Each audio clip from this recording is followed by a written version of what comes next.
Hi. അപ്പോൾ നമ്മളിന്ന് കുറച്ച് മല്ലികേൻ്റെ വിത്തുണ്ട് കേട്ടോ, അത് നടാൻ നിൽക്കുകയാണ്. ഒരു മഞ്ഞ കളറും ലൈറ്റ് മഞ്ഞയായിട്ടുള്ള ചെണ്ടുമല്ലിയാണ് കേട്ടോ. അപ്പോൾ കുറേ ഞാൻ വിത്ത് കിട്ടിയിട്ടപ്പോൾ ഉണങ്ങാൻ വേണ്ടിയിട്ട് അങ്ങനെ വെച്ചതായിരുന്നു. അപ്പം ഒന്ന് കിളച്ചിട്ട് വിത്തൊക്കെ ഒന്ന് ഇട്ട് കൊടുക്കാം.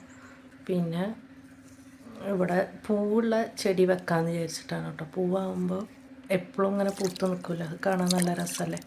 അപ്പോൾ ഞാൻ വിത്തൊക്കെ ഇട്ട് നല്ലൊന്ന് വെള്ളമൊക്കെ തളിച്ച് കൊടുത്തിട്ട് കേട്ടോ. പിന്നെ ചുറ്റിലും കുറച്ച് കൊമ്പോ പോലെ എന്തെങ്കിലുമൊക്കെ കുത്തി കൊടുക്കണമെങ്കിൽ അങ്ങനെ വിത്തിട്ടത് അറിയാതെ നമ്മൾ ചിലപ്പോൾ അതിൻ്റെ മേലെ കൂടെ മണ്ണൊക്കെ കൊത്തിയിടുകയൊക്കെ ചെയ്താൽ പിന്നെ വിത്ത് മുളക്കൂല. അപ്പോൾ ഞാൻ കുറച്ച് ബുഷിൻ്റെ ചെടി വെട്ടിയിട്ട് വെച്ച് കൊടുക്കുന്നുണ്ട് കേട്ടോ. ഇനിയിപ്പോൾ മല്ലിക ചെടി മുളക്കുമ്പോഴേക്കിന് ബുഷ് പിടിക്കുമോ എന്നറിയില്ല കേട്ടോ. നല്ല മൂത്ത കൊമ്പാണ്, അതുകൊണ്ട് ചിലപ്പം നനവൊക്കെ കിട്ടിയാൽ ചിലപ്പം തെഴുത്തൂടായില്ല. പിന്നെ ഇവിടെ ഈ നിത്യകല്യാണിപ്പൂവ് ഇവിടെ തന്നെ ഉണ്ടായതാണ് കേട്ടോ. അപ്പോൾ അതിൽ പൂവൊക്കെ ആയിട്ടുണ്ട്. അതിന് കുറച്ച് വെള്ളമൊക്കെ ഒഴിച്ചു കൊടുത്തു. അപ്പോൾ അതിൻ്റെ ഇടയിൽ ഞാൻ ചെറിയൊരു ബൗള് ഉണ്ടാക്കിയിട്ടുണ്ട് കേട്ടോ. പിന്നെ ഒരു കയ്യിൽ പോലെ അതും ഉണ്ടാക്കിയിട്ടുണ്ട്. ബൗളെന്ന് പറഞ്ഞാൽ ഒരു നെല്ലിക്കേൻ്റെ വലിപ്പമുള്ളൂ കേട്ടോ, അത്രയും ചെറുതാണ്. അപ്പോൾ ഞാൻ ഇത് മണ്ണ് കുറച്ച് ഡ്രൈ ആയപ്പോൾ കയ്യിലേ വെച്ചുണ്ടാക്കിയതാണ് കേട്ടോ.